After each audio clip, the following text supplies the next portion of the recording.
Je vais continuer cette matinée en vous parlant des caves. Donc, depuis ce matin, vous voyez bien que toutes ces présentations sont faites avec le support du projet européen BeReal. Et je vous invite en fait à visiter le site BeRénovative, qui est vraiment le point de référence pour toutes les rénovations énergétiques qualitatives et innovantes en Belgique. Donc, beaucoup en fait de points d'intention sont décrits via des fiches ou via des vidéos au niveau de ce site internet. Donc moi aujourd'hui, en fait, je vais vous parler des caves. Et donc qu'est-ce que des caves? Déjà, ce sont des espaces qui sont soit entièrement, soit partiellement souterrains. Et on va parler aujourd'hui plutôt de bâtiments anciens. Et ces caves-là, à l'époque, souvent servaient finalement, si vous voulez, de tampon entre un sol qui était souvent humide et froid et les espaces habitables. Tout ça pour éviter que tout ce froid, en fait, et toute cette humidité remontent dans les espaces de vie. Et ces caves-là, à l'époque, étaient quand même, on a encore plein de traces aujourd'hui, utilisées comme des cuisines, en fait. C'est là où on faisait les cuisines, ou bien les salles de bain. Tout ce qui émettait beaucoup, si vous voulez, d'humidité, était au niveau de ce qu'on appelle et ce qu'on utilise aujourd'hui comme des caves. Aujourd'hui, on s'en sert beaucoup plus d'entrepôts, de denrées aussi. Pourquoi? Parce que le climat il est assez frais et puis il est assez constant. C'est pour ça que si on a une bonne cave, c'est là qu'on veut entreposer notre vin pour le faire vieillir. Mais on remarque de plus en plus, en fait, depuis, je dirais déjà depuis le confinement, mais puis ces dernières années, vu l'explosion du prix de l'immobilier, où chaque mètre carré a son importance, on essaye de plus en plus de reconvertir ces espaces de cave en espaces habitables, soit pour une chambre, soit pour un bureau, pour faire du télétravail. La problématique et la conséquence, c'est que là, si on le reconvertit ainsi, on a des exigences beaucoup plus élevées quant aux caractéristiques des caves. Donc, qu'est-ce qu'une cave? Si vous voulez, qu'est-ce qu'on peut considérer comme être une cave? Elles prennent souvent plusieurs types de formes. Ça peut partir du vide sanitaire. Effectivement, le vide sanitaire ne pourra pas être reconverti en lieu de vie ou d'espace de travail. Mais ça peut aussi prendre des caves beaucoup plus spacieuses, soit avec des structures voûtées, si vous voulez, des voûtes sur colonnes ou des voûtes en berceau. On peut aussi, et Luc en a beaucoup parlé, avoir des voûtes avec des planchers entre la cave et le rez-de-chaussée, avec des poutrelles métalliques entourées de briques sous forme de voûte. Donc, c'est des voussettes, des planchers voussettes. On a aussi des planchers bois, avec des poutres bois, en fait, qui vont supporter un plancher. C'est vraiment la structure porteuse du rez-de-chaussée.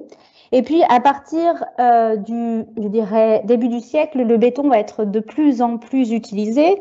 Et ces structures béton vont être vraiment dominantes au fur et à mesure qu'on va parcourir le XXe siècle. Donc, la transformation de ces caves en lieu de vie, on le remarque beaucoup plus en milieu urbain, parce que c'est là où le prix du mètre carré va être de plus en plus excessif, en fait.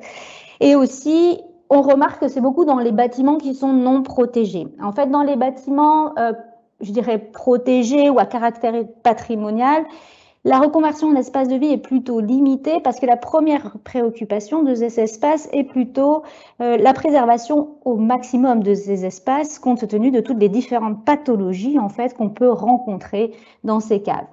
Donc, on constate plutôt que dans les bâtiments à intérêt patrimoniaux, elles vont servir de lieu de stockage.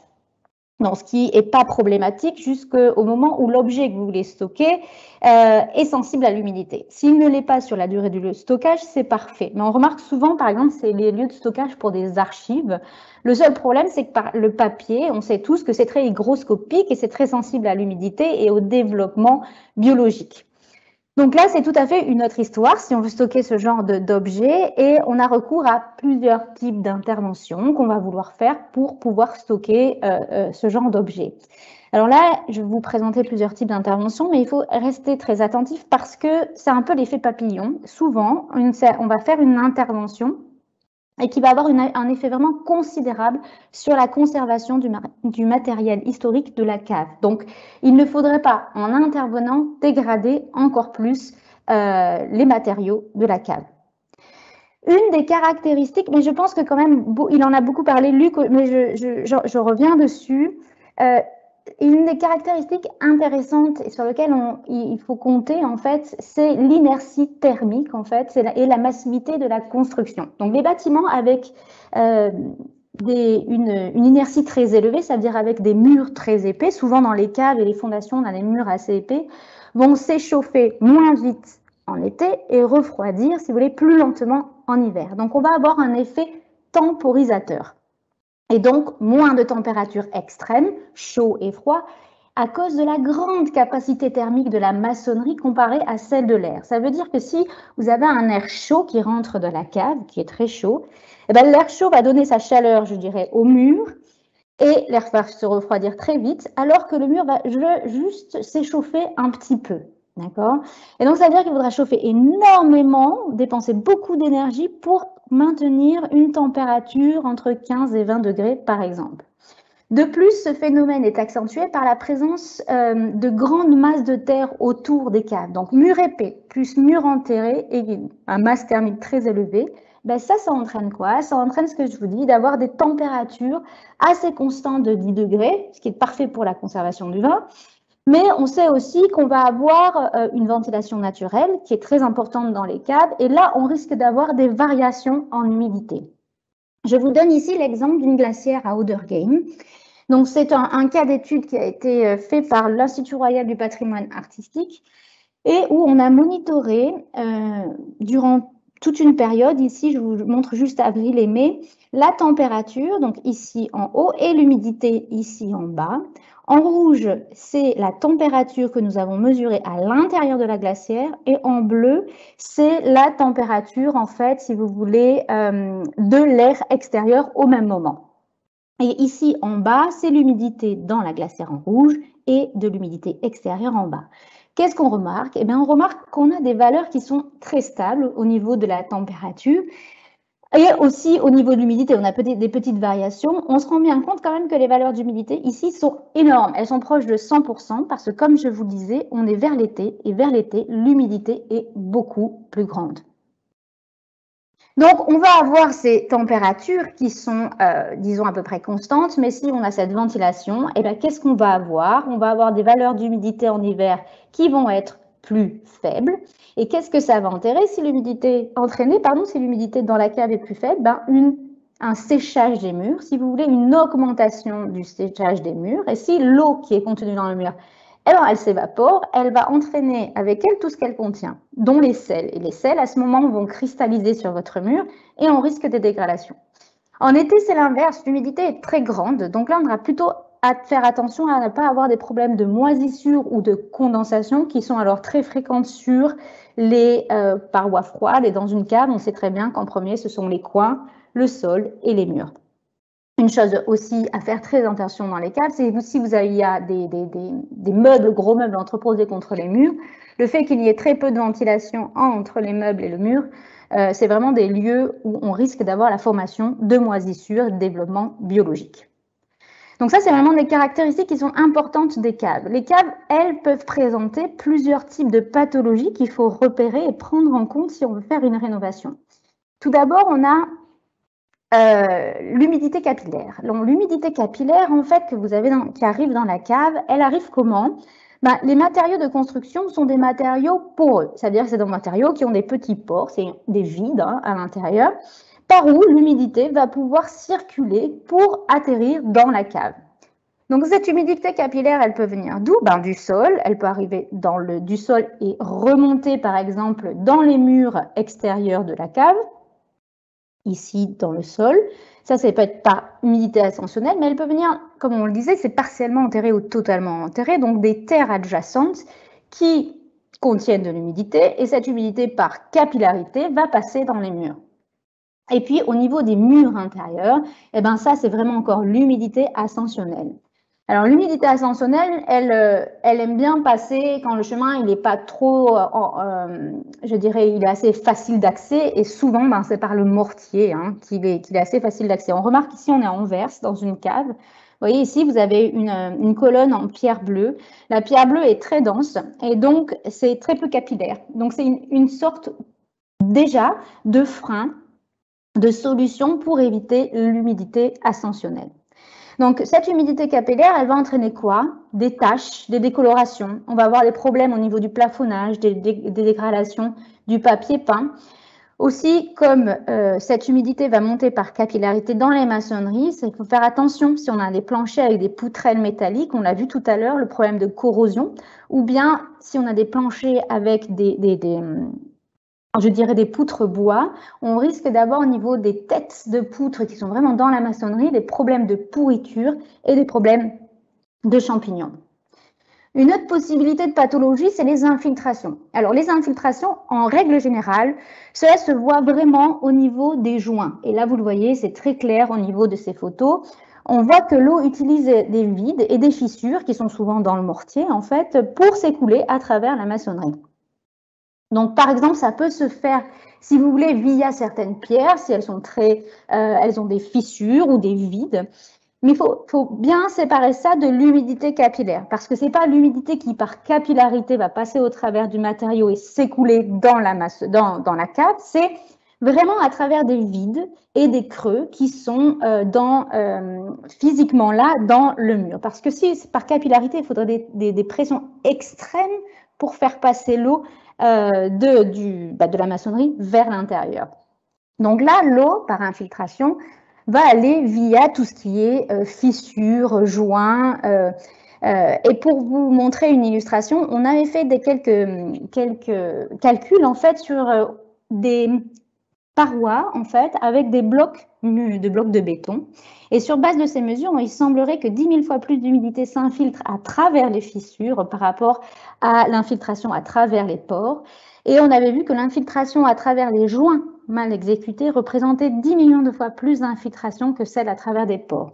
Donc c'est vraiment à travers les joints, et l'on le voit encore sur cette image ici, on a en fait l'eau qui s'est écoulée à travers les joints, fait avec une base de chaux, où l'eau finalement a dissous l'oxyde de calcium qui était présent dans les joints et qui est ressorti à l'intérieur et qui a réagi avec les CO2 de l'air pour montrer ces coulures de calcite. Donc ça, c'est vraiment les infiltrations. L'autre problématique qu'on peut rencontrer, c'est la condensation. Alors ici, on est dans la crypte d'une église et en fait, c'est une église qui est peu utilisée, donc qui n'est pas chauffée, voire très peu chauffée. Et on va avoir à l'intérieur de cette crypte une température à peu près constante de 12 à 13 degrés. Et ici, ça va venir se condenser là parce que le plafond est beaucoup plus froid. Ça ne devrait pas arriver si par exemple au-dessus, en fait, c'est habité, c'est chauffé. La condensation, généralement, arrive plutôt, je dirais, sur les points froids qui sont, comme je disais tout à l'heure, les angles, le sol et les murs. Mais le plafond, c'est quand même assez exceptionnel. Une autre problématique qu'on peut rencontrer dans les caves, c'est les sels. Donc, vous savez tous, on a tous vu du sel, des efflorescences de sel dans ces caves-là. Pourquoi? Parce que le sel arrive souvent à cause des remontées capillaires. Ils sont dissolvent dans l'eau, dans le sol, et puis remontent par capillarité dans la porosité de la maçonnerie. Lorsque l'eau s'évapore dans la cave, elle dépose avec elle tout ce qu'elle contient dans les sels qui vont cristalliser. Donc, soit ils cristallisent en surface et forment ces efflorescences qu'on connaît tous bien, qu'on nomme souvent salpêtre, ou bien ils vont cristalliser sous la surface. Et là, il faut savoir que les sels, ils adorent l'humidité. Donc, lorsqu'on a une humidité qui est très grande, ils ont cette tendance à capter les molécules d'eau de l'air et de garder toutes ces molécules d'eau autour d'eux et former des espèces de solutions dans le mur. C'est pour ça qu'on a ces taches d'humidité à cause des sels hygroscopiques. Et ces sels proviennent souvent dans les caves, c'est de l'oxydation de la matière organique. On peut avoir des chutes des égouts au niveau des cimetières, des remises, des fosses septiques, des parcs, des jardins. On va avoir toutes ces problématiques de sel.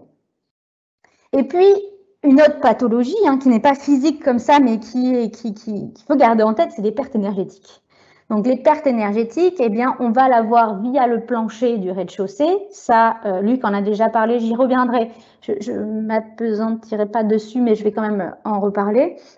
Et puis aussi encore à cause de cette grande capacité thermique dont je vous parlais, en fait, si vous voulez maintenir sans rien faire, maintenir une température en disant de 18 degrés dans votre cave, il va falloir chauffer beaucoup plus que ce que vous auriez dû faire à cause de cette capacité thermique des murs épais et surtout des terres adjacentes. Une des interventions pour pouvoir régler toutes ces pathologies et faire une rénovation. La première chose à prendre en compte, en fait, c'est la ventilation. Pourquoi? Parce qu'on l'a vu, tout à l'heure, je vous l'ai montré, vous l'avez bien vu dans la glacière à Auderghem, l'humidité peut atteindre 100%. Et là, on risque d'augmenter vraiment les problèmes de développement de champignons, de pourrissement du bois, de corrosion des structures métalliques, et donc c'est pas du tout souhaitable. Et puis, plus c'est humide, là ça ne s'évapore, ici on est dans une cave à 100% d'humidité, ça ne s'évaporera plus, donc ça commence et ça risque de remonter dans les étages supérieurs. Si on a effectivement, c'est le gros problème, en fait, si vous avez par exemple une voûte ici maçonnée, il n'y a pas de problème de pourrissement, il n'y aura pas de problème non plus de champignons ni de corrosion, mais la seule problématique serait cette montée encore plus haut de l'humidité. En fait, il va falloir quand même que cette humidité-là puisse s'évaporer, puisse être évacuée de la cave. Et pour cela, il faut absolument avoir une ventilation qui est minimale. Donc la ventilation, c'est vraiment une intervention de base. Donc on a une ventilation qui, pourquoi? Parce qu'en fait, si on ventile, on va, si vous voulez, augmenter le séchage de vos murs. On va plus avoir 100% d'humidité dans la cave, donc les murs vont quand même pouvoir sécher. Donc ça va diminuer tous les risques de pourrissement du bois ou de corrosion des structures métalliques. En revanche, encore une fois, comme je le disais, si l'eau s'évapore, on va augmenter le risque de cristallisation des sels. Donc, on voit que c'est un petit peu un équilibre. Il faut une ventilation suffisante, mais pas excessive. C'est assez difficile de définir une limite qui dépend, parce que cette limite, elle va dépendre vraiment de chaque bâtiment. Mais il faut quand même savoir que la ventilation améliore la situation existante. Dans tous les cas, il va falloir une ventilation de base. Donc, là, pourquoi je vous dis qu'il y a faux? Parce que sinon, on va arriver à ça. Si on arrive à 100% d'humidité, on a vraiment un développement de gros champignons et des développements biologiques. Et dans l'autre cas, on va avoir la cristallisation de sel et souvent une perte de l'enduit et du revêtement. Donc, dans les deux cas, comme dirait mon collègue, c'est un peu le choix entre la peste et le choléra, mais dans tous les cas, il faut mieux avoir une ventilation minimale tout le temps. La première type de ventilation qu'on peut avoir, c'est la ventilation qui est dite naturelle ou passive. Dans ce cas, la ventilation est plutôt, si vous voulez, aléatoire, En fait, elle est vraiment due à la pression de l'air qui varie autour de la maison s'il y a plusieurs ouvertures de ventilation. Mais par cette méthode, si l'air est distribué quand même de manière assez aléatoire dans le sous-sol, eh bien, c'est pas vraiment efficace, surtout si ça arrive très souvent qu'on n'a qu'une entrée d'air, et donc c'est assez inefficace et c'est vraiment insuffisant. En fait, il faut aussi faire très attention dans ces cas-là, quand il y a beaucoup d'air qui rentre, qu'il n'y ait pas de fuite vers les zones à l'étage, parce que ça enverrait vers l'étage de l'air trop humide et potentiellement pollué. Donc le mieux est quand même d'avoir plusieurs ouvertures pour avoir une vraie circulation. Il faudrait aussi prévoir idéalement une étanchéité à l'air entre la cave et les espaces supérieurs, parce qu'on sait très bien, si on a des planchers bois, on l'a vu, on a beaucoup de fuites d'air. Si on a des trappes et des portes, on peut avoir aussi beaucoup de fuites d'air. Effectivement, si on a des planchers maçonnés, donc par exemple des voussettes ou bien des voûtes massives, on peut considérer qu'elles sont assez étanches à l'air et à ce moment-là, on aurait moins de soucis. Une autre possibilité, en fait, pour augmenter l'efficacité est en fait de faire une entrée d'air naturel, mais d'extraire de manière mécanique l'air intérieur vers l'extérieur. Effectivement, pour le renouvellement de l'air à l'intérieur de la cave, c'est beaucoup plus efficace. Et là, on aura beaucoup moins de probabilité que de l'air de la cave monte dans les espaces supérieurs. On a plutôt l'inverse, en fait, s'il y a des chutes. En revanche, vu que vous emmenez plus d'air, on va avoir des grandes fluctuations de température et d'humidité, avec de l'humidité, un climat intérieur dans les caves plus sec en hiver qu'en été. Et comme on va augmenter ce renouvellement d'air, on va augmenter l'évaporation des murs et donc on va augmenter le risque de dégradation par la cristallisation des sels. Donc il faudra quand même penser déjà à ce stade-là d'avoir des finitions type mortier cimentage ou bien je dirais, d'assainissement, des mortiers d'assainissement. Et effectivement, dans ces cas-là, le mieux, et Luc en a déjà parlé, donc je vais aller assez rapidement sur les prochains slides, c'est d'avoir une isolation entre la cave et le rez-de-chaussée. Alors, il faut savoir que si vous faites cette isolation, vous allez perdre l'effet tampon dont je vous parlais tout à l'heure. Vous allez perdre cet effet, en fait, et surtout au niveau du confort estival, de refroidissement. Donc, comment on va pouvoir, je dirais, isoler? Donc, vous pouvez tout d'abord, en premier, isoler au-dessous de la structure portante. Donc, ça permet, comme c'est au-dessous, on regarde le revêtement supérieur. On va perdre effectivement de la place en cave, donc ça, il faut y réfléchir si on veut occuper cet espace-là. Pour tout ce qui est plancher avec des poutres en bois, il faut faire très attention à l'étanchéité d'air et de vapeur. Il faut faire attention aux problèmes d'humidité. Pourquoi? Parce qu'il faut savoir toujours encore que l'eau peut monter par capillarité dans le mur et les poutres en bois qui vont être complètement enfermées, en fait, ici, il va falloir une très très bonne étanchéité pour pas que l'humidité passe et entraîne un pourrissement des têtes de poutre. Au niveau des sols voussettes, Luc en a déjà beaucoup parlé. Encore une fois, il faut faire attention en fait à la corrosion de ces poutres métalliques. Donc, il est conseillé quand même en amont d'appliquer un produit anti-corrosion. Puis, il faut faire aussi attention parce qu'on sait que certains isolants projetés peuvent être assez agressifs pour les poutres, ce type de poutres métalliques. Pour les sols sur voûte massive, il faut faire attention aux ponts thermiques sur les parties les plus épaisses de la voûte. Et il faut savoir quand même que c'est un gain assez limité et je ne reviens pas dessus parce que Luc en a parlé tout à l'heure. Surtout si on isole par le dessous, en fait, comme c'est considéré comme étant un peu un terre-plein, ces voûtes massives. Si vous isolez par le dessus, bon, il faut s'attendre à avoir un changement de niveau dont on vous a parlé tout à l'heure. C'est moins problématique en fait pour au niveau de l'humidité dans le mur parce qu'elle va pouvoir continuer quand même à s'évaporer à l'intérieur de la cave. Encore une fois, si vous isolez des sols sur voûte massive, on va perdre cette inertie thermique et le risque est légèrement augmenté d'avoir des ponts thermiques au coin entre le sol en fait et le mur. Donc ces points-là sont des points vraiment d'attention.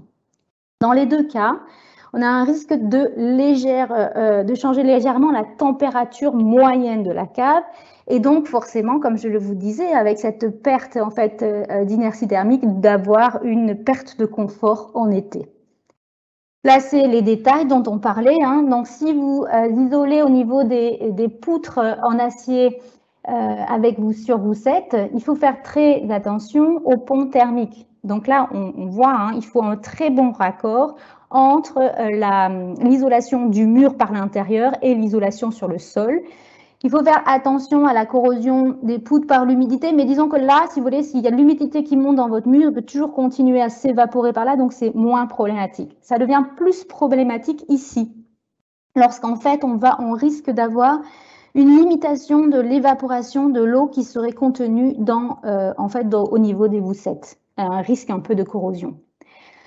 Pour les voûtes massives en maçonnerie, si vous isolez, au-dessus, on a cette perte d'inertie thermique.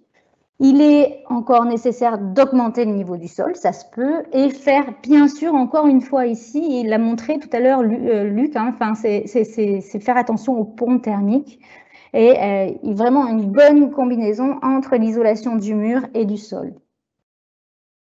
Pour cette isolation par le dessous, on risque de créer des problèmes, en fait, parce que toute l'eau qui est ici ne pourra pas, en fait, venir s'évaporer via la voûte et on a un peu un risque, en fait, de remonter de l'eau à travers les étages. Il faut savoir que, encore une fois, le gain qu'on va avoir avec l'isolation par le dessous de la voûte n'est pas énorme. Il faut vraiment prendre ça en compte que si on veut occuper cet espace-là.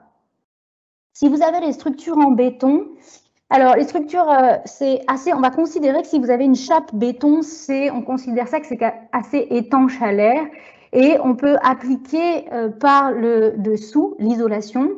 Toujours faire attention au port thermique si l'application de l'isolation se fait en dessus du plancher, parce que nous, on a beaucoup vu des condensations, en fait, au niveau des caves, en fait, vraiment de la condensation au niveau de plancher béton. Donc, pour l'isolation thermique, je suis passée assez rapidement parce que ça a déjà évoqué précédemment, mais même dans une cave non chauffée, il faut avoir des finitions qui supportent l'humidité parce qu'il va y avoir quand même des sels aussi dans les murs. Donc, il y a aussi un risque, si on a une forte humidité, d'avoir des moisissures. Et ça, en été, beaucoup plus que lorsqu'on est en hiver. Et il faut savoir que les problèmes aussi de condensation qui peuvent apparaître dans une cave, c'est souvent au niveau des angles, du sol, des murs. On va avoir des ponts thermiques géométriques et aussi derrière, comme je vous en parlais tout à l'heure, derrière les gros objets entreposés dans les caves. Donc, il faut faire quand même très attention. Et lorsqu'on veut le réhabiliter, il va falloir trouver des solutions pour ces phénomènes de condensation, de moisissure. C'est des solutions pour ces si vous voulez, ce sensation de parois froides, mais aussi, il faut faire très attention aux problèmes d'humidité qui sont déjà contenus à l'intérieur de la maçonnerie. Si on isole, c'est bien, mais il faut savoir que souvent, on va perdre l'inertie thermique de la cave. Donc, c'est pas, je dirais, grosse problématique en hiver, mais en revanche, tout le confort d'été, eh bien, on va le perdre. Ça, c'est quand même quelque chose à savoir. Idéalement, il faudrait pouvoir isoler par l'extérieur pour pouvoir garder en fait cette inertie thermique à la place de faire à l'intérieur. En plus, on a un gain de place et c'est vraiment des protections idéales contre l'humidité venant de l'extérieur. C'est souvent des terres adjacentes qui sont contre le mur. Bon, on sait très bien que pour des bâtiments existants, c'est très compliqué. Parce que les murs ne sont pas toujours accessibles de l'extérieur. Et puis, si on décaisse, il y a quand même des risques en fait, d'avoir des problématiques au niveau de la stabilité. Donc, je dirais que pour les rénovations, la plupart du temps, ça va être fait plutôt via l'intérieur. Donc, via l'intérieur, on peut isoler et avoir des projections, des collages de l'isolant directement sur les murs ou application sur une étanchéité pré-appliquée sur la maçonnerie. Il faudra toujours faire attention d'avoir une continuité avec le sol pour ne pas créer des ponts thermiques. Il faut faire très attention aussi parce que si ici vous voulez rendre ça habitable, les sorties de secours, elles sont assez compliquées et on sait qu'il y a certains isolants qui sont assez sensibles aux incendies. Donc, il faut faire très attention à la sécurité incendie. Comme le disait Luc tout à l'heure, on va avoir un changement d'aspect qui est non réversible. Donc, il faut savoir ça dès le départ. Et on peut projeter un isolant qui est, si vous voulez, non sensible à l'humidité et avoir des matériaux non capillaires et étanches à la vapeur d'eau. Donc, ça, c'est tout à fait faisable. Donc, après, on va se retrouver avec ce type. Si on l'applique sur l'entièreté de la cave, on aura une isolation comme ceci, comme vous voyez. Il va falloir donc donc on isole bien le sol pour avoir une vraie continuité. Il faut faire attention aux détails, en fait, de l'isolation thermique. Il va falloir faire très attention à ce moment-là de ne pas avoir de remontée. Pourquoi? Parce qu'une fois que vous avez isolé l'entièreté, qui est totalement étanche, à l'eau, l'humidité contenue dans les murs ne pourra plus s'évaporer dans la cave. Donc, en fait, la plupart du temps, elle va quand même essayer de remonter. Elle va essayer de trouver son chemin, de remonter. Elle risque de remonter dans les étages supérieurs. Et donc, une chose qu'il faudrait arriver à faire, mais qui n'est pas vraiment évident à ce niveau-là, c'est d'avoir quand même une certaine ventilation adéquate de la cave. On a aussi la possibilité, pour avoir un espèce d'équilibre, de faire des isolations de box in the box. C'est-à-dire vous pouvez isoler une seule partie. Vous avez décidé, cette pièce, je vais la garder et en faire la chambre ou le bureau. Ainsi, je ne vais pas perdre toute l'inertie thermique et au niveau des détails, c'est beaucoup plus simple à gérer. Alors, là, on a vu comment on pouvait faire pour l'isolation thermique au niveau de la cave, bien voir les raccords et l'importance en fait des nœuds constructifs. Maintenant, je vais vous dire, si vous faites cette isolation thermique, en amont, il y a quand même des choses et des interventions sur lesquelles il faut vraiment agir avant toute intervention, parce que le mieux, c'est quand même d'arriver, de pouvoir arriver à gérer tout ce qui est humidité capillaire et surtout les infiltrations d'eau. Il est très compliqué, en fait, les caves en maçonnerie sont très difficiles à protéger contre les infiltrations d'eau, en partie parce que le nombre de fuites, en fait, est très important et souvent très élevé. Et souvent, qu'est-ce qui se passe? Vous allez colmater une fuite et il arrive souvent, en fait, que d'autres fuites à ce moment-là se déclarent. Il est courant de constater que les joints ne résistent pas très longtemps aux problèmes d'infiltration. Donc, en fait, on a quelques recommandations générales qui vont dépendre, en fait, de la situation de votre cave.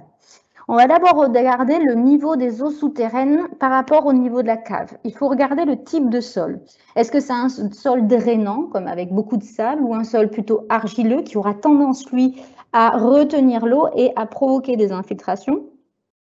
Comment est le terrain? Est-ce que la pente du terrain emmène toute l'eau vers le bâtiment?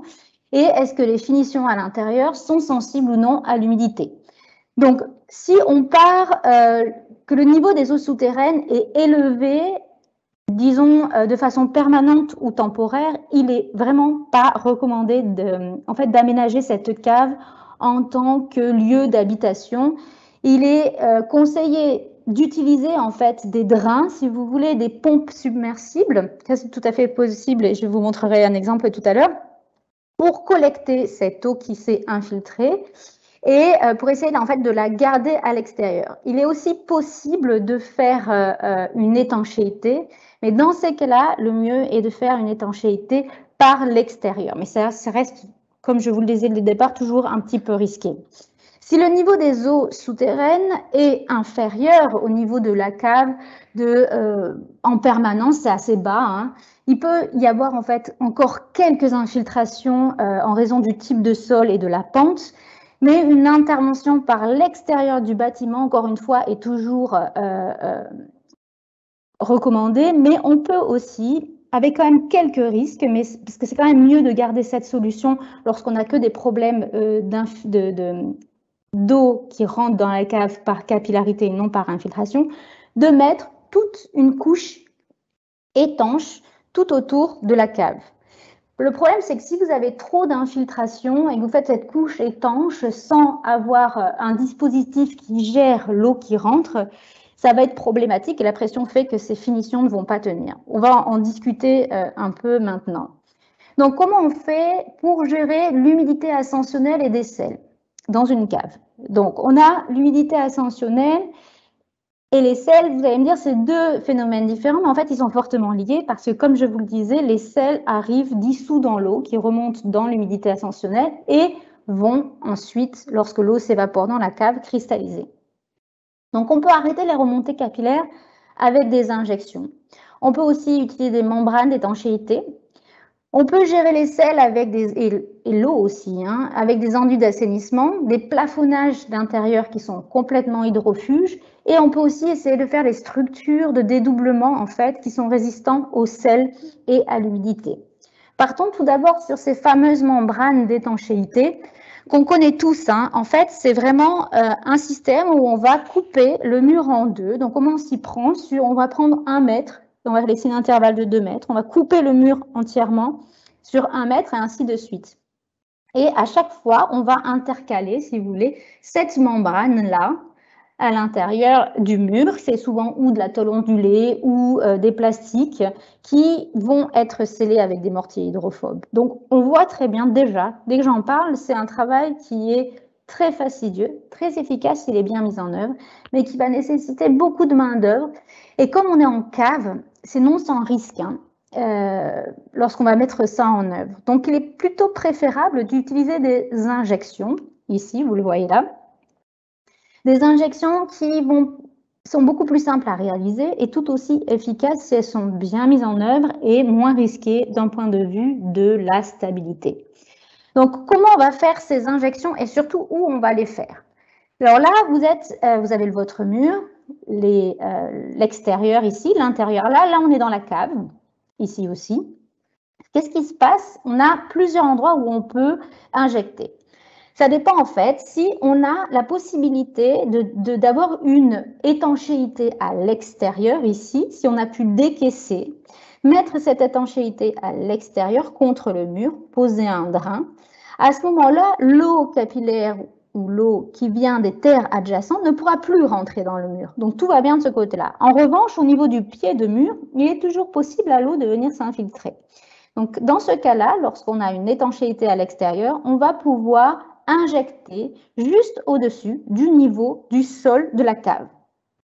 Dans ce schéma-là, dans ce scénario-là, qu'est-ce qui se passe? On est là, en fait, on n'a pas d'étanchéité à l'extérieur, donc on va poser une étanchéité à l'intérieur. Donc, très bien, si vous voulez, toute l'eau qui vient du pied de mur et bien des terres adjacentes ne pourra pas rentrer à l'intérieur de la cave. En revanche, comme elle ne peut pas rentrer, elle ne peut pas s'évaporer, elle risque de remonter, comme je vous disais tout à l'heure, et de remonter vers les étages supérieurs. Donc, dans ce cas-là, il va falloir injecter juste au-dessus du niveau des terres extérieures. Et ainsi, on bloquera l'ascension vers les étages supérieurs et l'ascension, ou en tout cas l'évaporation vers l'intérieur.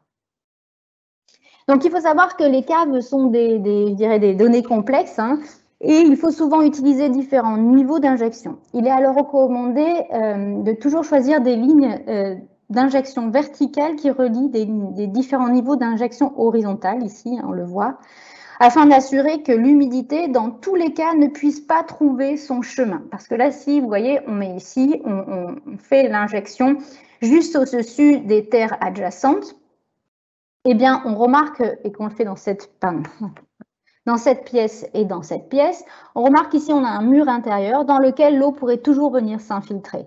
Donc, en fait, il faut faire tout le long de ces murs des injections verticales qui vont permettre de relier les injections qui sont horizontales. Donc, l'avantage, c'est forcément, ça va arrêter l'humidité, si c'est bien fait, ascensionnelle. Donc, ça va réduire les pathologies parce que, en fait, comme on stoppe l'arrivée d'eau dans le mur. Certes, le mur, il a encore de l'eau, hein, puisque c'est au moment de l'injection, le mur a de l'eau. Mais le mur va pouvoir s'évaporer. L'eau contenue dans le mur va pouvoir s'évaporer. Et une fois qu'elle est évaporée, il n'y a pas d'accumulation encore d'eau à l'intérieur. Et ça va réduire l'apport d'humidité dans la cave, donc moins de perte de chaleur par évaporation et plus de confort thermique et moins de risque de moisissure. L'inconvénient, c'est qu'on n'a pas de protection des murs extérieurs, sauf si les murs sont étanches à l'extérieur, hein, mais c'est généralement pas le cas. Donc, ça ne règle pas vraiment le problème des sels, parce que l'eau, elle va vouloir à un moment s'évaporer, et en s'évaporant, elle va déposer avec elle tout ce qu'elle contient, et les sels vont cristalliser. Donc, si on veut vraiment pallier à ça, d'autres interventions sont nécessaires pour protéger l'entièreté des murs et rendre les pièces en sous-sol habitables. Donc, par exemple, une des possibilités, en fait, c'est d'utiliser des enduits assainissants. Qu'est-ce que c'est ces enduits assainissants? C'est aussi des enduits qui sont appelés anti-sel. Ils ont des caractéristiques porométriques, donc des porosités qui sont très spéciales et qui sont assez grosses pour laisser l'eau contenue dans le mur. Si vous l'appliquez contre le mur, ça va quand même permettre à l'eau qui est à l'intérieur de s'évaporer. Et le sel va pouvoir s'accumuler dans les gros pores de l'enduit assainissant. Donc ça, c'est parfait. Mais il faut savoir qu'on appelle ça des enduits sacrificiels. Parce que le sel va s'accumuler jusqu'au moment où, en fait, il ne peut pas s'accumuler plus et ça va dégrader. L'enduit, généralement, va tomber et on va pouvoir le récupérer. Donc, on dit que la durabilité entre 5 et 25 ans, ça dépend de quoi? C'est surtout de la quantité de sel que vous avez et d'eau dans le mur. C'est-à-dire que si on fait des injections au préalable et après on applique cet enduit, c'est quand même mieux parce qu'on enlève l'accumulation de sel avec le temps vu qu'on a injecté et on a stoppé l'humidité ascensionnelle. Donc, c'est vraiment une durabilité plus longue grâce aux injections, mais on peut aussi mettre cet enduit sans injection au préalable. C'est comme je vous le montrais ici. Donc là, on l'a mis contre le mur. Et en fait, l'eau qui est contenue dans le sol et qui va monter par capillarité va pouvoir s'évaporer à l'intérieur. Donc, si ça peut s'évaporer à l'intérieur, il ne faudra pas oublier toujours d'avoir une ventilation de prévu. Une autre possibilité, ce sont les enduits étanches. Alors, les enduits étanches qu'on va appliquer contre le mur, c'est généralement des enduits qui sont à base de ciment et de polymère. C'est vraiment imperméable à la vapeur et à l'humidité. Donc, si c'est imperméable à ça, ça risque encore une fois de perturber l'hygrothermie du bâtiment. Parce qu'encore une fois, l'eau va pas vraiment pouvoir s'évaporer à l'intérieur de la cave, donc elle va s'accumuler et monter. Et on a un risque de remonter vers les étages supérieurs. Donc, pour éviter cela, comme je vous le disais tout à l'heure, il va falloir faire des injections. Et le niveau d'injection qui est souhaité est celui-ci, c'est-à-dire au-dessus des terres adjacentes. Il faut savoir que quand même, ces enduits étanches, on a une faible perméabilité et on a toujours un petit effet capillaire qui perdure. Et donc, on a quand même des possibles détériorations, en particulier si le sous-sol est chauffé et ventilé, l'eau va vouloir s'évaporer à travers l'enduit et donc on risque d'avoir ces taches et ces cristallisations de sel. Donc, il est aussi possible d'appliquer sur une chape imperméable des revêtements imperméables à base d'époxy. Donc, c'est vous doublez si vous voulez. Et là, vos revêtements seront tout à fait imperméables et ça préviendra absolument toute cristallisation de sel et ça gardera intacte la couche d'étanchéité. Donc, à savoir, si vous posez ces couches d'époxy par-dessus, il faut qu'elles soient absolument posées sur un mur qui est lisse et régulier, en très bon état, parce que si en fait c'est friable, ça ne va pas marcher, ça ne rendra pas le mur totalement imperméable. On a d'autres possibilités, c'est l'utilisation de membranes. C'est des membranes synthétiques et de préférence renforcées avec des treillis. Alors, elles sont tout à fait imperméables. Il faut faire par contre assez attention lorsque vous les posez, de ne pas faire ça avec des clous parce qu'on fait des trous. Et si on fait des trous, l'eau, dans tous les cas, trouvera absolument son chemin et elle passera. Et là, on aura des problématiques au niveau où on a percé. Donc, il y a vraiment des fixations en plastique qui sont très spéciales. Ces membranes, encore une fois, sont étanches, absolument étanches, et donc on risque d'avoir une perturbation de l'hygrothermie du bâtiment. Donc, des injections préventives sont vraiment recommandées. Ce qui est bien avec ces membranes, c'est que par-dessus, vous pouvez mettre tout type de finition que vous avez envie pour l'intérieur de la cave. Alors, si on a comme je disais tout à l'heure, si on a quand même une grande quantité d'eau qui peut passer via des infiltrations, on peut mettre des drains intérieurs, vous le voyez ici, mettre cette membrane synthétique à excroissance. Donc, on a vraiment ces excroissances qui vont permettre à l'eau qui passe dans le mur de descendre le long du mur, d'être accumulée ici dans un drain, et le mieux est d'ajouter une pompe en fait qui va récupérer cette eau et qui va l'exfiltrer ailleurs, je dirais. On a ces systèmes-là qui sont très connus. C'est là, vous faites une boîte étanche. Donc, vous faites une box-in de box. Il n'y a plus aucun centimètre de vos murs, de votre sol, de votre même plafond, la plupart du temps, qui est laissé à l'air libre. On revêt sur l'ensemble en fait, ces membranes synthétiques. Donc ça, c'est exactement le schéma que je vous montrais tout à l'heure. Mais en plus, on revêt ces membranes en fait sur le sol, parce qu'on voit, si on a de l'eau qui vient sur le sol, ça pourra être collecté dans le drain ici et exfiltré grâce à des pompes submersibles. Donc pour conclure, je dirais que les sous-sols font face à beaucoup de pathologies et ils ont quand même des caractéristiques physiques qui sont très particulières. Et la transformation de ces locaux en lieu de vie, c'est possible, mais pas toujours. Et quand même, il faut être très attentif à plusieurs aspects. Je dirais que l'aspect essentiel à regarder en premier, c'est la ventilation. C'est toujours nécessaire d'avoir une ventilation qui est au moins minime, mais d'en avoir une pour avoir une circulation de l'air dans les pièces. Si possible, avoir des finitions étanches à l'air entre la cave et les espaces de vie. Ce n'est pas toujours possible, mais c'est le mieux.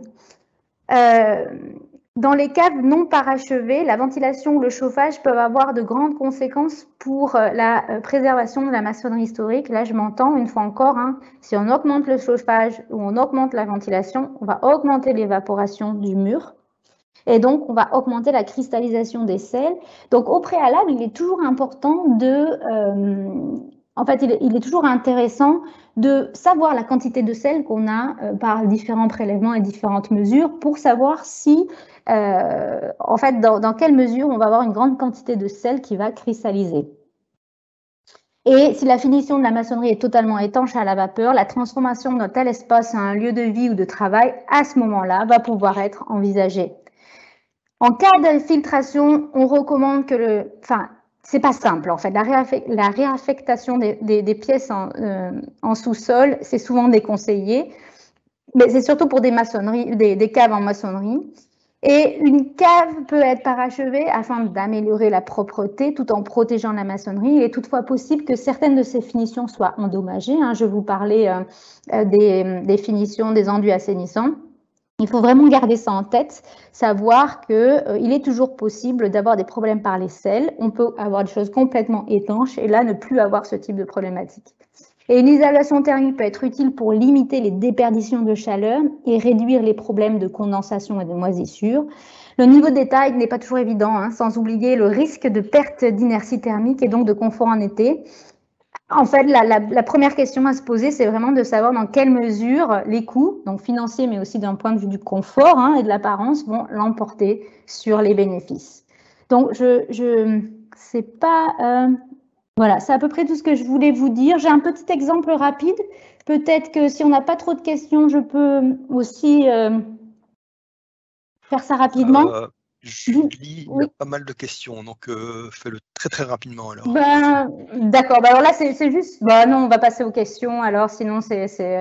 Enfin là on est à l'hôpital Saint-Pierre à Louvain, donc c'est une construction d'Alexander Van Arenberg de 1800, fini en 1868, donc ici c'est ce que vous voyez là, c'était la construction, on le voit de dos, là la vue est d'ici, et derrière on a construit dans les années 50 un très grand immeuble que vous voyez ici.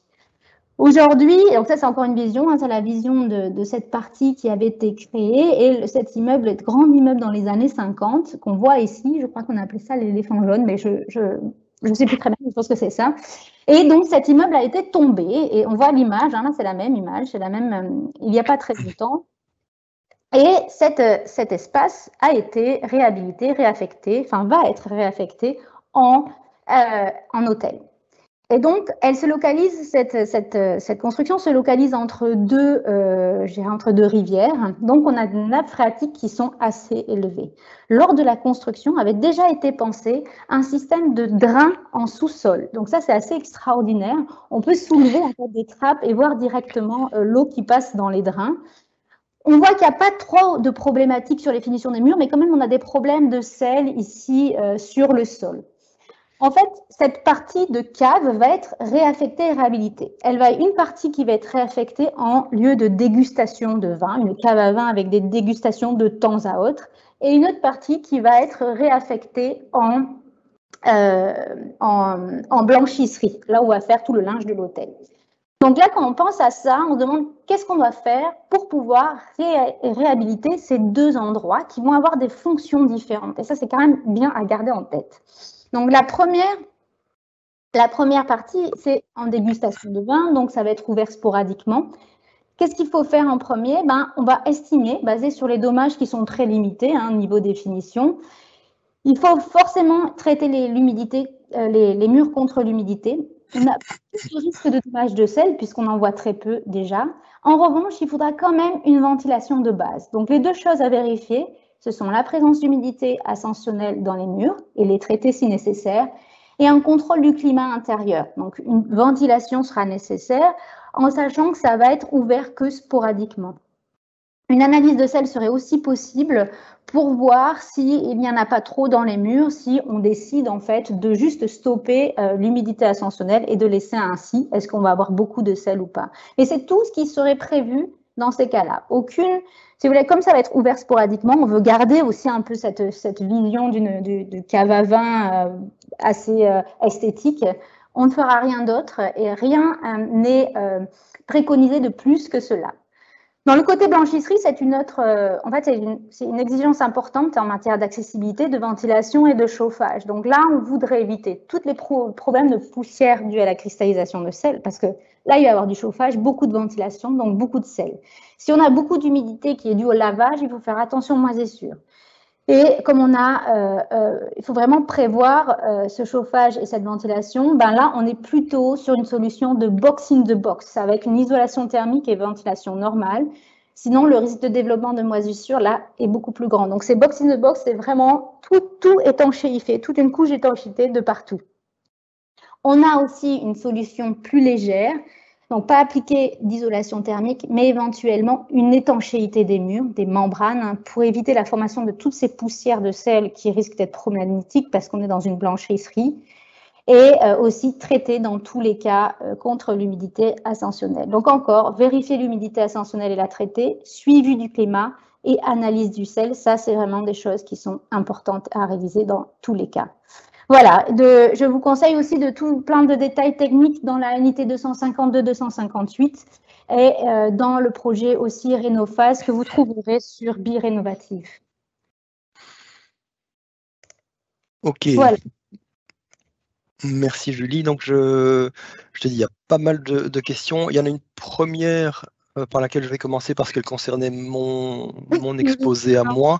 Il semblerait que je n'avais pas bien compris la question. Donc la question était de savoir si dans le cas de la pose d'un pare-vapeur sur un plancher bois, sur un ancien gîtage bois, on était obligé de le mettre comme représenté sur le petit croquis en dessous de l'ancien revêtement. Et donc non, pas du tout. Si on ne souhaite pas conserver visuellement ce revêtement existant et qu'on compte en appliquer un deuxième par au-dessus, on peut tout à fait placer le pare-vapeur sur ce plancher, il n'y a aucun souci. Tant que le pare-vapeur est du côté chaud de l'isolant, et c'est le cas dans les deux situations, il n'y a aucun problème avec ça.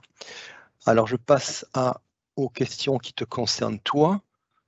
La première, c'est en rénovation, que faire pour empêcher l'air qui remonte depuis les caves ventilées dans le bâtiment par la porte et toute la structure remontante, généralement en bois? Bon, je pense que c'est un peu lié avec ta présentation aussi. Hein. C'est vraiment arriver à avoir des couches d'étanchéité entre le rez-de-chaussée et la cave, rez-de-chaussée et la cave. En fait, avoir pose d'une couche d'étanchéité. Je ne sais pas ce que tu en penses, Luc, mais moi je le vois vraiment. Si c'est bien ce que je comprends, si je comprends bien la question. Oui, ou ça concerne peut-être aussi la porte d'accès à la cave ou. Ouais. Oui, je dirais essayer d'isoler le plus possible toute infiltration possible. Si c'est vraiment au niveau de la porte, ben, faire attention aux espaces entre le dormant et l'ouvrant. En tout cas, ça c'est très important à vérifier. Et alors j'ai une deuxième question qui dit: je n'arrive pas à bien comprendre qu'il y aurait plus de risques de problèmes d'humidité en été puisque le degré d'hygrométrie est plus élevé qu'en hiver, mais la ventilation est beaucoup plus grande. Dans les caves habitées, c'est quand même plutôt en hiver qu'on voit la manifestation des moisissures. Désolé, j'ai dû rater quelque chose, ajoute-t-elle. Alors oui, ben, ça on va repartir de physique. En fait, c'est simple, il faut savoir que l'air chaud peut contenir beaucoup plus d'eau que l'air froid. C'est-à-dire que vous avez l'humidité que peut contenir un certain volume d'air est beaucoup plus grand lorsque l'air est chaud que lorsque l'air est froid. Ça veut dire quoi? Ça veut dire qu'en été, la quantité d'humidité est beaucoup plus grande. Et comme la quantité d'humidité est beaucoup plus grande, eh bien, lorsqu'on va rencontrer des points froids, on a des ponts thermiques, et bien c'est souvent à ce moment-là qu'on va avoir de la condensation et la possibilité d'avoir des moisissures. C'est quand vous parlez d'hiver, je pense que vous parlez d'hiver quand c'est parce que c'est en hiver, hein, l'hygrométrie, l'humidité est beaucoup plus basse qu'en été. En été, l'humidité est beaucoup plus grande par rapport à en hiver, donc ça vient de là.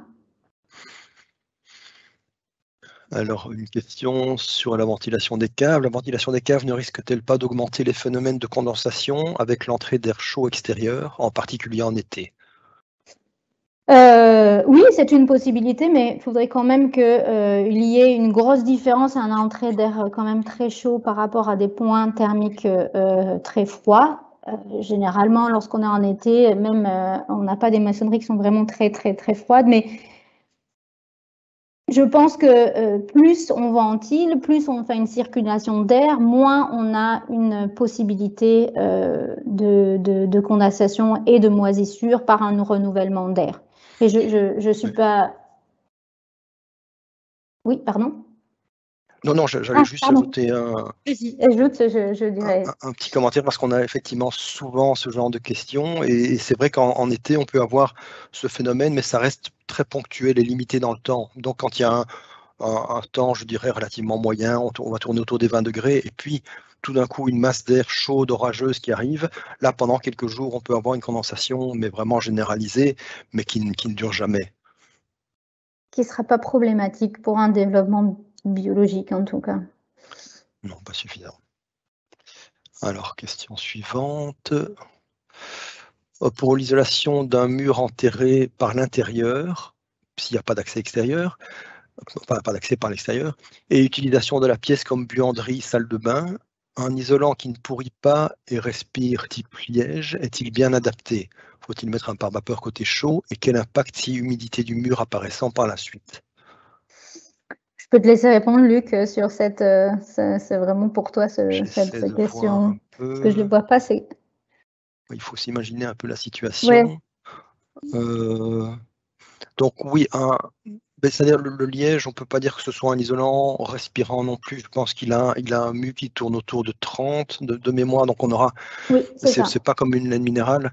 Maintenant, c'est pas ça qu'on recherche non plus, surtout pas dans ce contexte-là où en fait on va rechercher d'avoir une très bonne étanchéité à la vapeur. Donc soit on table sur l'isolant lui-même, mais là je dirais c'est peut-être un peu insuffisant par contre.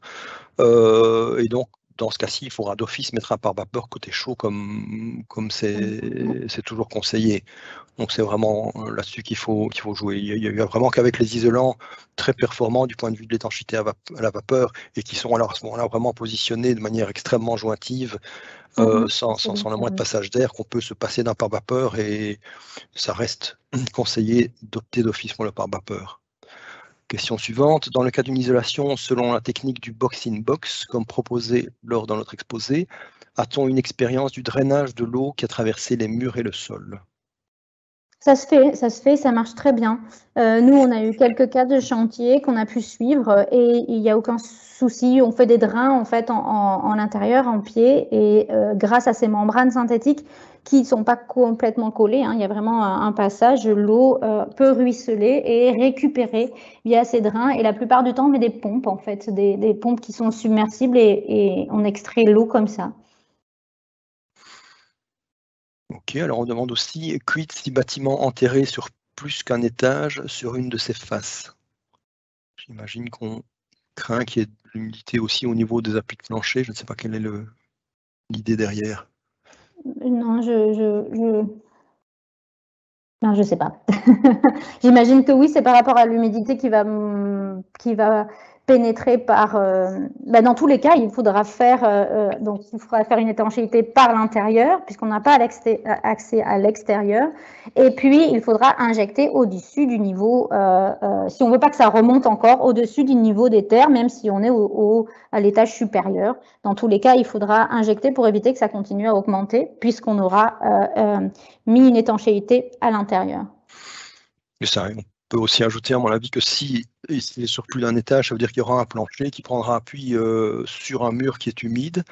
Et à ce moment-là, oui, si c'est un plancher sensible à l'humidité, il faudra trouver une solution. C'est-à-dire que dans certains cas, il faut carrément scier tous les appuis et faire un appui de type poutrelle, donc à une petite distance du mur. Donc ça, on ne peut pas laisser un gîtage ou des poutrelles se corroder dans un mur humide s'il n'y a pas de solution. Alors, j'en reviens.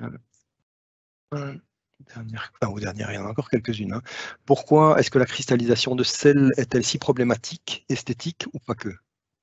Alors, il y a je dirais que la première chose est le côté esthétique, parce que ça va cristalliser, former des efflorescences, il suffit de les brosser à sec. Deuxième chose, soit ça cristallise dans les joints et ça cristallise en subsurface, juste sous la surface. Donc là, ça risque de vous causer des détachements de petites plaques de briques, par exemple, des caillages qui au fur et à mesure va se dégrader. Ou bien on va avoir un vidage de tous les joints, ça aussi c'est une possibilité. Et après, la deuxième chose, c'est que les sels, par exemple,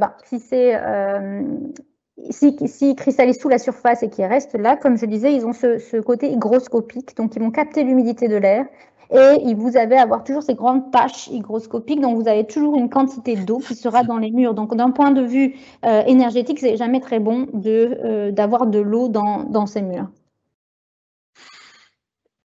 Ok, question suivante. Pour les problèmes d'humidité en cave, que pensez-vous des interventions sur le sous-sol environnant même?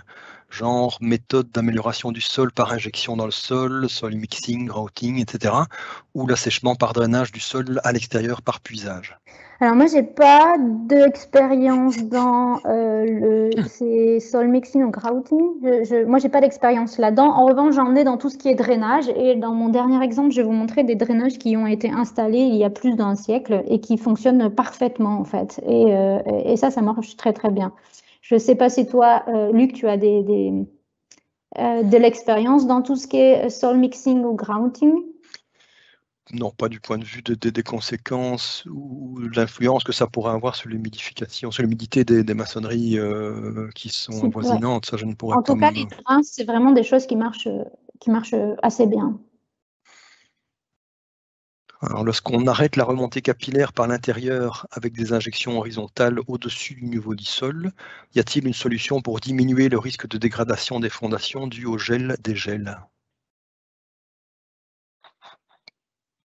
Alors, je dirais que, si je comprends bien la question, c'est le fait que comme on va injecter, il y a cette partie qui va rester avec de l'eau dedans. Je dirais qu'arriver à des températures qui vont entraîner du gel dans ces profondeurs-là enterrées, c'est extrêmement rare. Moi, je suis jamais tombée sur des cas où on est en Belgique, hein, on n'est pas dans des cas où on va avoir dans le sol des températures tellement basses qu'on va avoir du gel enterrés, en fait, dans les zones enterrées. Donc, pour moi, ça n'arrive pas.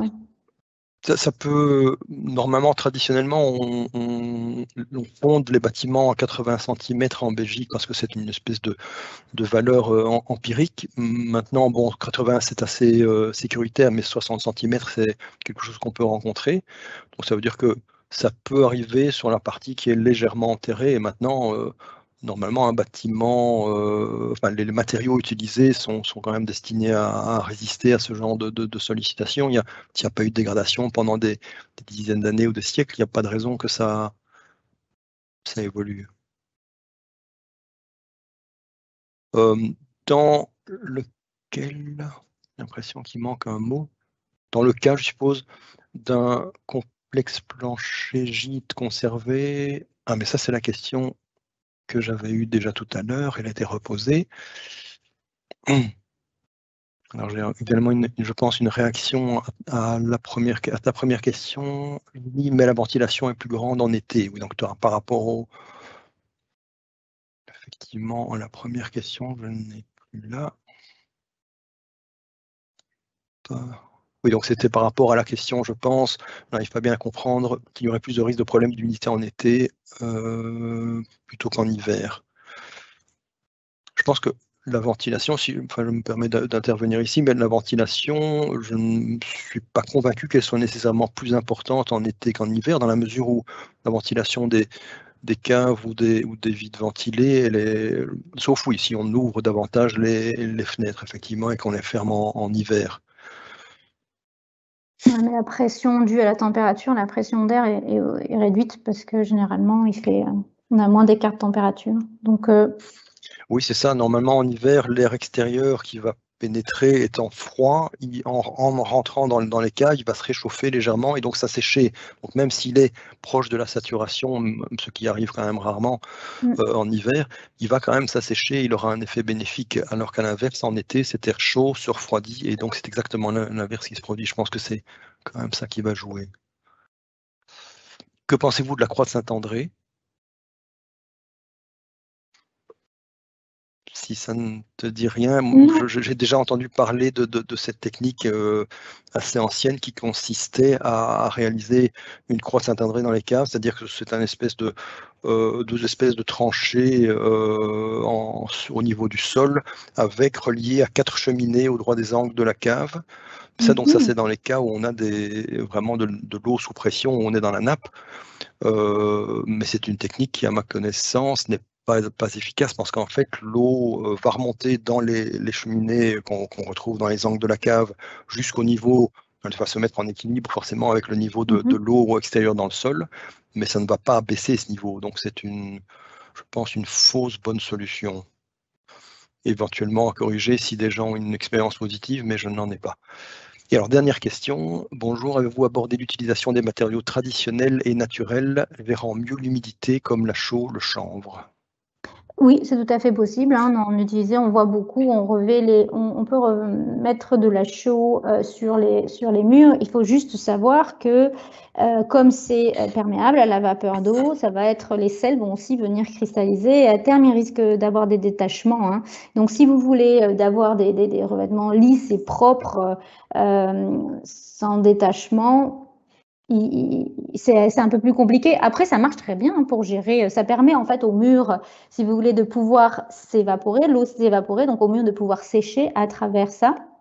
Donc tout dépend encore une fois de la quantité d'eau qu'il y a dans vos murs et de la quantité de sel. Donc c'est pour ça qu'on préconise toujours en amont de faire des mesures de teneur en eau, de teneur en humidité et de teneur en sel.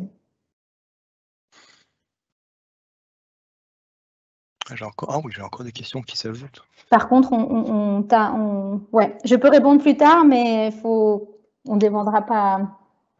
Il faut qu'on clôture maintenant? Non, on peut encore une ou deux questions. J'en ai encore deux. Quel doit être le chemin des injections lorsqu'il y a une étanchéité qui a été placée contre le sol à l'extérieur, si je comprends bien? Je ne comprends pas la question. Donc, Quel doit être le chemin des injections lorsqu'il y a une étanchéité qui a été placée contre le sol, entre parenthèses, à l'extérieur? Donc, si c'est placé sur le mur extérieur, c'est ça? Eh bien, j'ai montré un petit schéma lors de la présentation. On doit,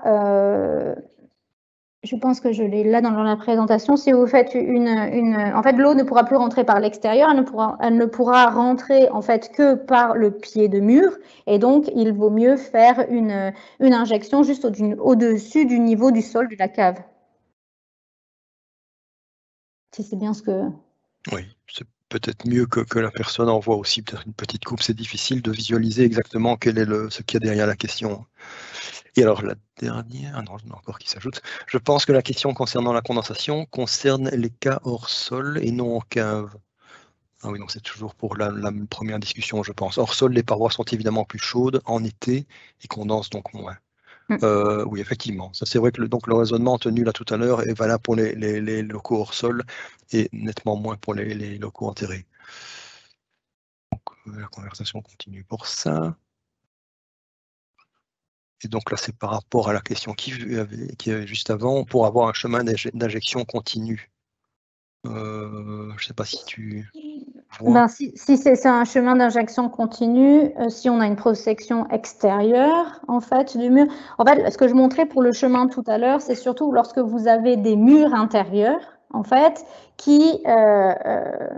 sur lesquels on ne peut pas avoir une injection au-dessus. Et enfin, on va avoir en fait, il faut que le niveau d'injection soit toujours continu. Donc, c'est-à-dire que si à un moment dans le schéma que j'ai montré, mais en fait, si on a une protection extérieure, on a juste à faire une injection continue au-dessus du niveau des terres extérieures. Si en revanche, le problème est si on a une étanchéité à l'intérieur, là, la problématique des murs intérieurs, qui à un moment vont être quand même, on va pouvoir faire, je vais reprendre mon schéma parce que c'est quand même plus simple avec un schéma pour expliquer. Ce que je veux dire, c'est que si vous voyez mon écran là, oui. Donc, ça veut dire que si en fait, ici, là, on n'a pas accès à l'extérieur parce qu'on a des voisins de chaque côté. Et donc, si on fait juste une étanchéité par l'intérieur et on fait des injections tout le long ici, c'est pas un problème. L'eau va s'arrêter, elle va pouvoir pas rentrer à l'intérieur parce qu'on a l'étanchéité et pas monter parce qu'on a l'injection. En revanche, on a ce mur là. Et ce mur ici, eh bien, en fait, ici, on n'a pas de continuité. Donc, il risque en fait l'eau de pénétrer vers de l'extérieur vers l'intérieur via ce mur et donc du coup de pouvoir être complètement contaminé. Donc c'est pour ça qu'on fait une injection comme ça, verticale, qui permet en fait tout du long ici d'avoir une étanchéité dans ce mur-là et qui est reliée à l'injection ici. Il nous faut une vraie continuité entre des injections verticales avec les injections qui ont été faites au niveau horizontal. Ok, je pense qu'on va clôturer encore quelques petites questions, mais toujours en rapport avec ça, donc ça devient plus une discussion qu'une question. Je pense que le mieux, si les choses ne sont pas claires pour certains d'entre vous, c'est de nous poser la question de manière plus personnelle. Et donc, vous avez toujours la possibilité de nous questionner via le formulaire d'avis technique qui se trouve sur notre site, soit de Julie en privé. Et donc, ce sera la meilleure façon, je pense, pour que vous ayez une réponse tout à fait adaptée.